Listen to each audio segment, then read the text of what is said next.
หักสองเฮามีเขาเข้ามาแทรกแซงหักเฮาก็เลยเปลี่ยนแปลงถือเข้ามาแซงแย่งเอาเจ้าไปน้องมาบอกลาน้ำตาของอายลินไหลทิมอายบ่เหลือเยื่อใยไปกับสายที่เขามีเงิน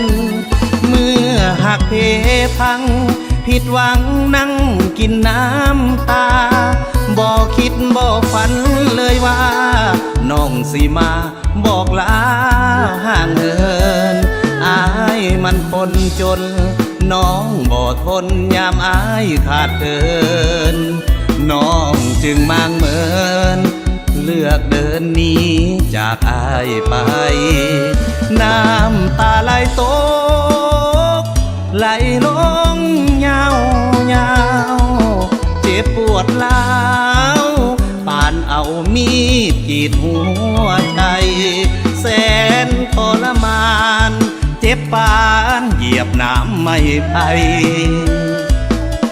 ข้างซ้ายของอายมันเพมันพังให้น้องโชคดีเป็นเศรษฐีกับเขาเด้อลาไปเป็นนางฟ้าเป็นดาราให้สุขสมหวังอายคนบ้านนอกคนกระจอกบ่มีอีหยังวันหนึ่งเขาทิมเขาสั่งน้องบ่เหลือยังให้คืนมาเด้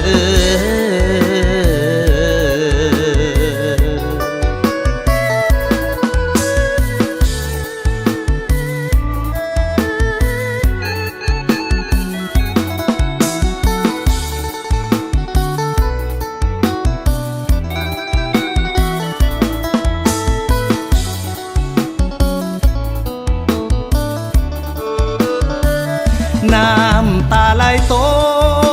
กไหลลงยาวยาวเจ็บปวดล้าวปานเอามีดกรีดหัวใจแสนทรมานเจ็บปานเหยียบน้ำไม่ไปข้างซ้ายของอายมันเพมันพังให้น้องโชคดีเป็นเศรษฐีกับเขาเด้อลาไปเป็นนางฟ้าเป็นดาราให้สุขสมหวังอายคนบ้านนอกคนกระจอกบ่มีอีหยังวันหนึ่งเขาทิมเขาสั่งน้องบ่เหลือยังให้คืนมาเด้อ